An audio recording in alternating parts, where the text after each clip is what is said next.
Sa patuloy na kampanya ng PNP kontra iligal na droga at kriminalidad, nagsagawa ng symposium laban sa iligal na droga at fake news ang mga tauhan ng Isabela Police Provincial Office sa Isabela Sports Senior High School, Ilagan. Police Corporal Roldan Giab sa report.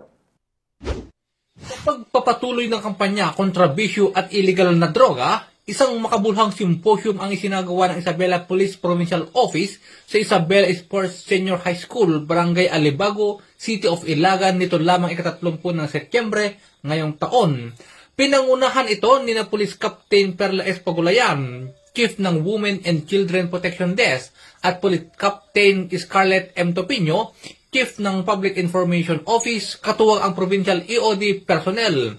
Humigit kumulang na sa 100 na mag-aaral ang dumalo at nakibahagi sa talakayan ukol sa anti-fake news at Unified 911, panganib ng illegal na droga, bomb threat awareness at anti-smoking at vaping. Layunin ng aktibidad na hubugin ang kabataan upang makaiwas sa masamang impluwensya, mamuhay ng malusog at maging mas handa sa hamon ng buhay. Isang paalala mula sa PNP Isabela, ang tamang kaalaman, ang pinakamabisang proteksyon laban sa bisyo at illegal na droga.